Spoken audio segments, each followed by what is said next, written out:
Kabanata 38, Sulat. Hindi ko alam kung anong ibig mo sabihin. Nanginginig ang labi ko pagkasabi ko noon. The fire in his eyes told me that it means a lot to him. His jaw clenched tightly.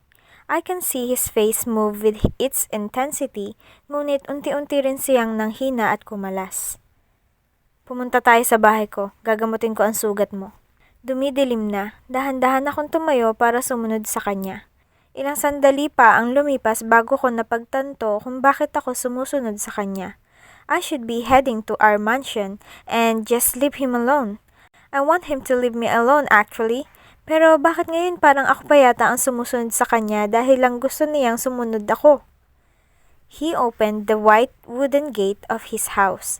Pumasok siya nang di ako nililingon. I want to tell him that I'm going back to our mansion, pero sa bilis ng lakad niya ay hindi ko nagawa.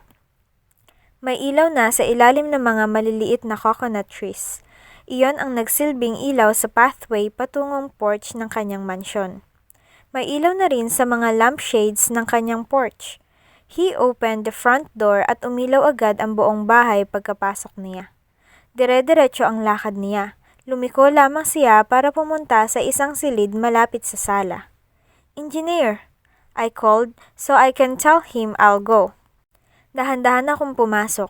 Tumayo lamang ako sa likod ng sofa para antayin siyang lumabas. Nang nakalabas siya ay may dala na siyang isang bote ng betadine at isang bulak.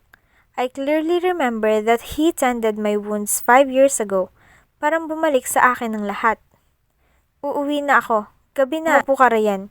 Utos niya nang pinutol ako. Dinalawang hakbang niya ang hagdanan paakyat ng kanilang bahay. Basa na ako at mabuhangin pa. Ayaw kong madumihan ang kanilang sofa kaya hindi ako umupo. Nanatili akong nakatayo sa likod ng sofa. Nang nakababa siya ay may dala na siyang t-shirt at tuwalya. Nilahad niya agad sa akin iyon. Medyo madilim pa ang kanyang ekspresyon. "Ayos lang, pwede naman ako umuwi para makapagbihis," I insisted. Umiling siya. "Let's talk. And I want it to happen here in my house." Mariin ang kanyang pagkakasabi. Napalunok ako at napatingin sa mga damit na binigay niya sa akin. Ang tanging naging damit ko lang ay ang bikini at ang crochet dress na kita rin ng aking panloob. Pinasadahan ko iyon ng tingin. "We can talk while I'm wearing." "You think I can talk to you while you're wearing that, Snow?" Humalukip-kip lamang siya. "At anong problema nitong suot ko? Nakakaakit ba? Akala ko ba hindi na siya magpapaakit sa akin? Akala ko ba hindi na siya maaakit?" "Fine," I said to avoid another argument. "Where can I change and take a bath?" "May common bathroom diyan sa kitchen. Hintayin kita rito," he said coldly. I don't damn know why I'm doing whatever he wants me to do. Kaya naman sa banyo, panay ang ngiwi ko habang naaalala ang kanyang mukha. I was annoyed with him an hour ago for doing his old tricks.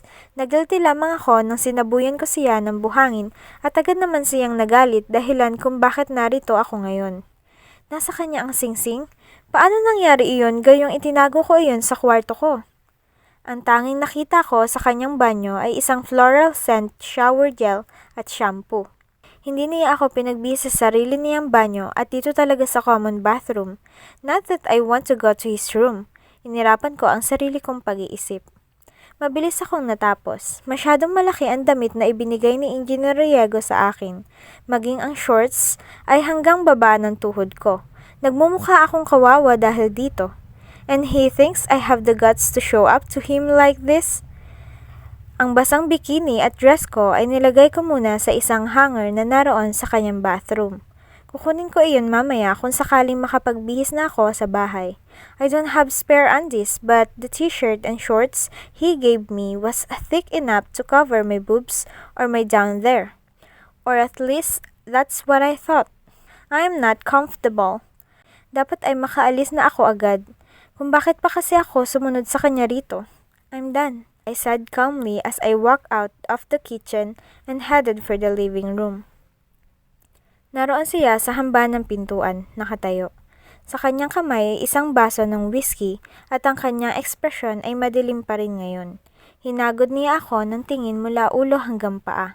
Uminit ang pisngi ko nang naramdaman ang paglilis ng kwelyo ng damit niya. It revealed my collarbones. Mabilis ko iyong inayos. Nag-iwas siya ng tingin. Anong pag-uusapan natin? Tanong ko. Itinuro niya ang coffee table sa living room.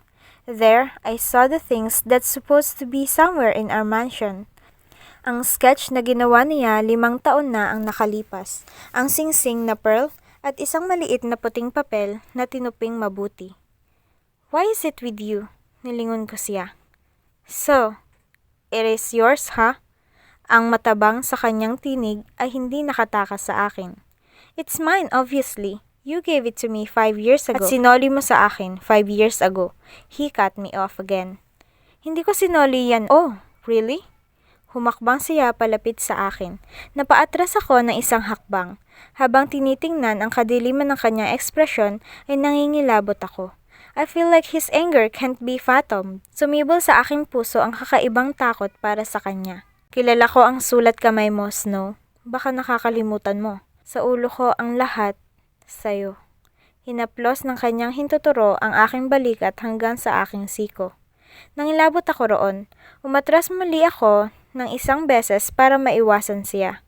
Anong sulat kamay? Hindi ko maintindihan, engineer. Tumaas ang boses ko. Sinoli mo sa akin ang singsing na ibinigay ko at ang sketch na para sa'yo sa gabing iyon, hindi ba? At isang sulat lang ang pinaabot mo sa akin. You didn't even have the guts to face me and tell me everything that's on your mind. What? Nalilito kong tanong. Nilingon ko ang mga bagay na naroon sa lamesa. Ang isang tinuping papel ang nakakuha ng atensyon ko. Mabilis kong pinuntahan iyon doon at tiningnan. It's a letter written with my own handwriting, my name, and even my own signature. Nalaglag ang pangako habang binabasa ang sulat. Sibal. Please, huwag mo nang ipilit ang sarili mo sa akin. Gusto kita pero hindi tayo pwede. Mayaman ako, mahirap ka lang. Wala kang panama sa pamilya ko. Wala kang maibibigay na magandang buhay sa akin. Wala kang perang ipanggagasto sa mga kakailanganin ko. Gusto kong sumama sa'yo dahil gusto kita, pero alam ko rin na hindi mapupunan ng pagkakagusto ko sa'yo ang mga kailangan ko pang araw-araw. Pasensya na. Kung sana mayaman ka lang ay pupwede pa tayo. Aalis ako ngayon at sasama kay Stav dahil tingin ko siya ang nakakabuti para sa akin. He has the money, he knows how our hotel works, and I can like him too, the way I like you. I just need time. I will begin to find it in me to like him soon so we can get married and start a new life. I hope you move on with your life too. Whatever's in between us, I hope you forget it. We all have that one great mistake in our life, and for me, that's you. You are the mistake of my life. Giving myself to you is my biggest mistake. Kaya hindi ko kayang sumama sa'yo dahil gaano man kita kagusto, alam ko sa sarili kong mali ka pa rin. Isasoli ko sa'yo ang sketch at ang singsing na binigay mo dahil wala na itong halaga sa akin. Sana ay malimot na natin ang nangyaring ito. Snow Galvez. May pirma ko pa sa taas ng aking pangalan. Umiling ako habang hinahaplos ang bawat letrang sobrang hawig sa aking sulat kamay. I didn't write this. Napapaos kong sinabi. And you think I'll believe you? The way he asked the question hurt like hell. Of course he won't believe me. Why would he, right? Whatever's in between us is long gone now. He's moved on. Sa bagong buhay niya ay may mga bagong gusto na rin siya at hindi na ako iyon. Para saan pa para igiit na totoo ang lahat ng sinasabi ko? Nalalabo ang aking mga mata dahil sa mga luhang nagbabanta. Ayaw kong lumuha pero kung pipigilan ko sila sa pagtulo ay mananatiling malabo ang aking mga mata. I didn't write this. That's the only thing I can say. Nanginig ang boses ko. Kung hindi ikaw, bakit alam na may nangyari sa atin? Dearest, no. Did you tell everyone everything we've done? Pambibintang niya. Ang mga luha sa aking mga mata ay bumuhos na ng tuloy-tuloy. The Percival Archer Riego in front of me now isn't the Percival Riego I was with years ago. He's different. Ang sakit at puot sa kanyang mga mata ay nakakapanghina. At binigay mo rin ba sa taong sumulat nito ang singsing at ang kwadrang ibinigay ko? Bumanayad ang kanyang boses, ngunit hindi bumaba ang kanyang galit. Bakit? It doesn't mean anything to you? I didn't do it, engineer. Kung hindi mo ako papaniwalaan, hindi na kita pipilitin pa. Kalmado ang boses ko kahit na may kasamang hikbi. Pilit kong pinipigilan ang mga luhang dahilan kung bakit bumabara ang hangin sa aking lalamunan. But then, did you leave me? It was almost a whisper. Hinawakan niya ang aking pisngi. Malamyos ang kanyang haplos kahit na may galit sa kanyang mga mata. Yes, I did. Ayun lamang ang sigurado. Nanginig ang kanyang kamay na nakahawak sa aking pisngi. I think I said everything I have to say. Ayun lang ba ang pag-uusapan natin? Iniwas ko ang aking mukha sa kanyang kamay. Hindi siya sumagot. I couldn't look at him. I'm too damn afraid that he'd wake my sleeping tears. Umiwas ako sa kanya at agad na nagmarcha patungo ng pintuan, pero bago pa ako makapagpatuloy ay hinigit niya na ako pabalik. Sumalampak ang likod ko sa kanyang dibdib. Ikinulong niya ako sa kanyang bisig at binoon niya ang kanyang mukha sa aking batok. I sighed heavily at the way he inhaled me. Nangatog ang aking tuhod. Not so fast, Miss Galvez, he hissed. Kinagat ko ang labi ko. Gusto kong kumawala, ngunit ang mga kamay ko ay ikinulong niya sa kanyang mga palad at ibinaon sa aking dibdib. Akala mo hindi makakarating sa akin ang pagmamakaawa mo sa tiyahin mong umalis agad sa gabing iyon? Kahit marahan ang pagkakasabi, ay nahimigan ko ang pagpipigil niyang sumigaw, pagpipigil ng galit. Halos hindi na ako makahinga sa pag-iyak ko at sa kakapusan ko ng paghinga. Alam mo ba ang pakiramdam na mabasa ang sulat na ito habang nasa loob ng selda? He whispered. Namilog ang mga mata ko. There was no doubt that he spent the rest of that day inside the prison. Inaresto siya ng mga pulis, and that same day, I begged Tita Marem to let me go just to spare Sibel's name, and she did it. It was your handwriting. There was no doubt about it. Aniya, ngayon, nanghihina. Pinabigay mo kay Rolly iyon para palihim na iabot sa akin, ha, Miss President? And you come back with those puppy eyes of yours almost telling me how much you want me back after all those years? Sa galit ko ay sinamantala ko ang panghihina niya para makawala. Kitang-kita ko ang gulat sa kanyang mga mata nang hinarap ko siya. Namumula ang kanyang mga mata at pulang-pula ang kanyang labi. Wala akong pakialam kung nagugulat siya sa pagkakawasa ko ngayon. I want to preserve my pride if I can, but if he wants the hard truth now, then I'm gonna tell him everything he needs to. After this, if he doesn't believe me, it is not my fault anymore. Hindi ko alam kung sino ang sumulat niyan, pero hindi ako, Sibal. Kung hindi ka naniniwala, edi wag. I'm not going to repeat that again because saying the truth once, I think, is enough, sigaw ko. He froze, but his anger is still very evident. The coldness in his eyes told me that he just doesn't believe me. Hindi ko rin ibinigay kay Rolly ang mga iyan. Nasa kwarto ko iyan sa mansyon. Iniwan ko iyan dahil nagmamadali ako. Oo, nagmamadali akong sumama kay Stav dahil pinangakuan ako ng aking tiyahin na lulubayan kayo kapag ginawa ko iyon. And yes, indeed, Tita left you alone. And this is the price I pay after all these damn years?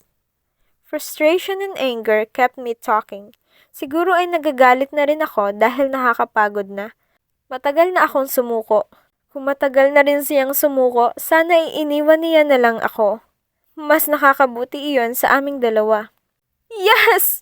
Sigaw ko ng buong puso. Noong bumalik ako rito sa Costa Leona, hinanap kita. Pero alam ko na malaki ang posibilidad na may mahal ka ng iba. Tatanggapin ko iyon kahit na masakit sa akin dahil alam kong may kasalanan ako. I left without an explanation even after your proposal because that's the only way. Nagsakripisyo ako pero handa pa rin ako masaktan at magsakripisyo ulit kung sakaling may mahal ka ng iba. His expression hardened. Nakaliliyo na ang nararamdaman kong sakit. And yes, you are so fucking right. I want you back so bad. But if you've loved someone else, I will respect it. Umalis ako sa opisina ko para mapag-isa kayo ni Architect Rakaza. Did you hear me whine? Did you see me bleed? No, because I get it. We've done 5 years ago. Kitang-kita ko ang panghihina niya. His Adam's apple moved when he swallowed hard and reached for my hand. Pilit kong kinalas iyon para palisin ang mga luha sa aking mga mata. Ngunit nahuli niya rin agad iyon nang binaba ko. Hinigit niya ako palapit sa kanya. The strength in the way he held my wrist was painful. Pero hindi ko alam kung bakit parang hinahaplos ng sakit ang puso ko habang kinikiliti ang tiyan ko. "We were never done, Miss President," he whispered. Nilagay niya ang kanyang ilong sa aking noo. Napapikit ako nang naramdaman ang kanyang malalalim na paghinga. "Don't call me that," I said brokenly. "You're not my Sibel anymore." "I'll call you whatever I want. You have no say." Umatras siya at inangat ang aking baba para magtama ang aming mga mata. Nanghihina akong tinignan siya. Bakas din sa kanyang mukha ang panghihina. "Did you leave me 5 years ago?" Halos may pagmamakaawa sa kanyang tinig. "Yes." Tumango ako. He licked his lower lip. "Kung wala ba ang tiyahin mo noon, sasama ka ba sa akin?" The unshed tears on his eyes told me that he was so hurt the night I left, that it kept him awake for most nights. "We won't have to run if that's the case, Engineer," I said. His mouth twitched. Kinagat ko ang pang-ibabang labi ko. Bumaba ang mga mata niya sa aking labi at mabilis na tumambol agad ang aking puso. "Did you miss me, Miss President?" Halos dumugo ang labi ko sa pagkakagat para mapigilan ng pagsigaw sa kanya na, "Oo, sobra akong nangulila sa loob ng 5 taon." There were days when I'm tempted to use anyone's Facebook to search for him, but it scared me. Ang maisip na malalaman ng tiyahin ko, ang maisip na maaring may iba na siya, hindi ko kaya. "Yes." Halos bulong iyon pero bago ko pa matapos ang pagsasalita, his lips assaulted me. He drowned me with hungry and suffocating deep kisses. Umatras ako habang ginagawa niya iyon dahil masyadong agresibo ang kanyang kilos. "Engineer." I pushed him back but not hard enough to make him stop. Ginagap niya ang aking mga kamay at nilagay niya ang mga iyon sa kanyang balikat. Nangihina ako kaya hindi ko siya mahawakang mabuti.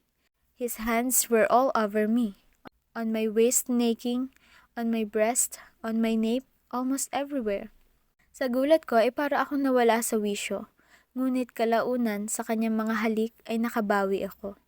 I responded to his kiss once and I heard him groan. His tongue thrust in and out of my mouth. Para akong nilalagnat habang tinatanggap iyon. Nanghina ako. Kung hindi niya lamang ako tuluyang inangat ay baka matagal na akong nabuwal sa kinatatayuan ko. My tender valley immediately brushed against his hardness as he carried me upstairs. Dumilat ako habang umaakyat siya sa mansyon.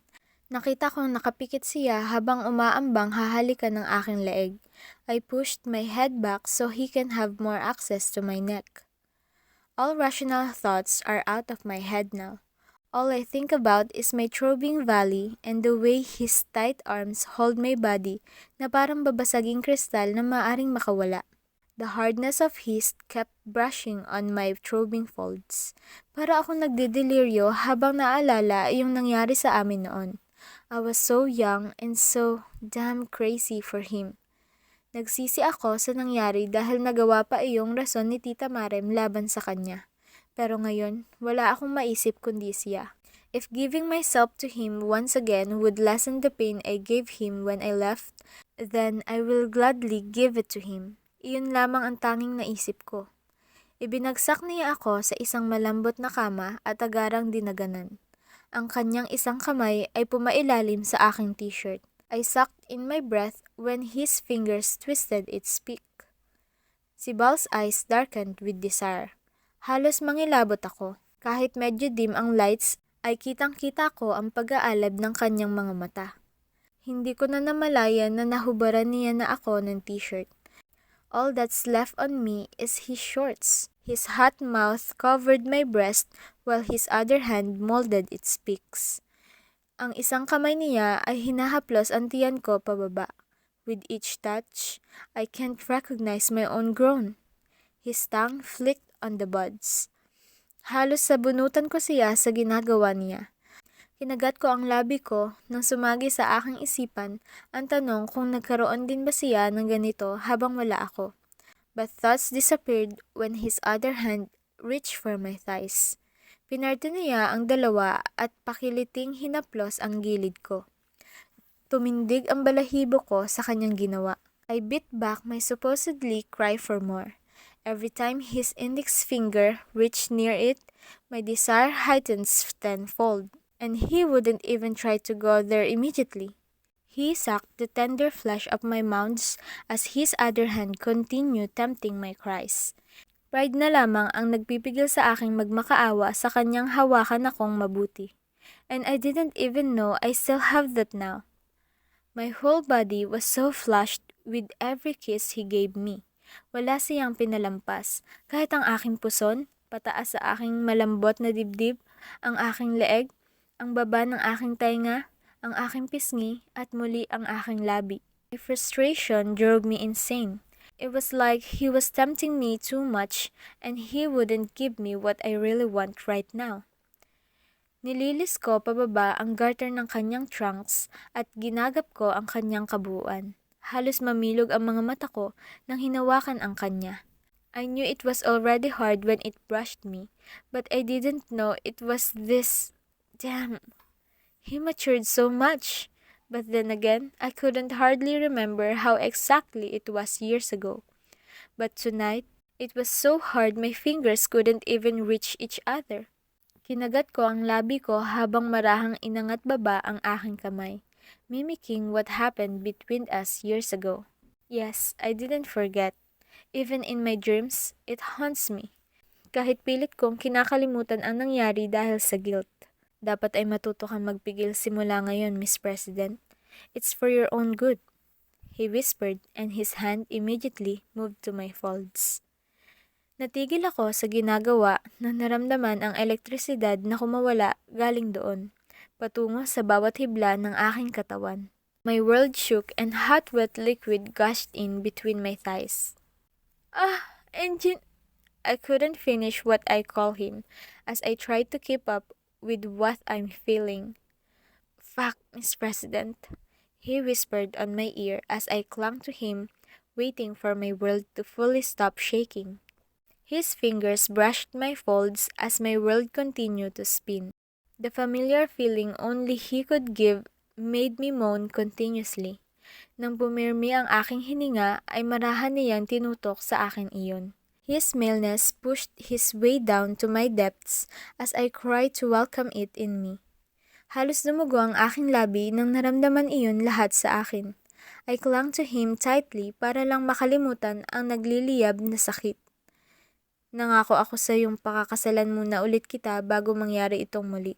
But you returned the ring the last time I proposed, Miss President. I couldn't risk it now anymore, he whispered. Pagod ko siyang tiningnan. I am fully aware that even when we've done this before, it still hurts a lot. But all I think about right now is to make him forget all the pain I caused him. I willingly give myself to him in the hopes that the time wasted wouldn't be that painful anymore. I tried to move. I bit back my cry. I couldn't let him see how much it hurt. It would only stop him. He smiled and his nose rested on my collarbones. Slowly, he started thrusting. It hurt each time he enters, but later on, I felt so frustrated because he was so slow. I met him halfway with each thrust, ngunit pinipirmi niya lagi ang balakang ko tuwing ginagawa ko iyon. No, he whispered. I'll do it my way now. Sibal, please. I tried to keep up and meet his thrust. Inatakan niya ang aking labi ng malalalim na halik at ang kanyang daliri ay naglaro sa tuktok ng aking dibdib. Halos hindi na ako makasukli ng halik dahil nagsisimula na naman akong mawala sa sarili. Hinahabol ko na ang aking hininga habang dahan-dahan pa rin siya sa kanyang ginagawa. The supposedly dying embers lit up once more and I couldn't take the way he is slowing all of this down. Please! Sigaw ko habang binibilisan ang bawat pagsalubong sa kanya. Dumilat ako. I am fully aware of how sleepy my eyes were, but I don't care anymore. He looked at me with intense passion. Umangat ang gilid ng kanyang labi at pinakawalan ang aking balakang. Dinaganan niya ako at ang kanyang siko ay itinutok sa magkabilang gilid, and immediately, right after he rested himself on me, his every move became hard, fast, and deep. Halos mapaiyak ako sa ginawa niya. Bawat pasok ay napapaangat ako. My request was granted, but the searing pain made me dizzy. Nagulat ako nang bumagal siya at yumanig muli ang aking mundo. My fingernails dug on his back as I tried to firmly grip my rational mind. Oh my... Ah... I couldn't recognize my tone and my words. He groaned with me as he filled all of me with him. Mainit na bumalot sa akin ang lahat ng kanya habang ako'y nangihina at padarag na binagsak ang buong katawan sa kama. He showered my forehead, my cheek, my lips, and my neck with soft and feathery kisses. I smiled pero natalo ako ng antok at pagod.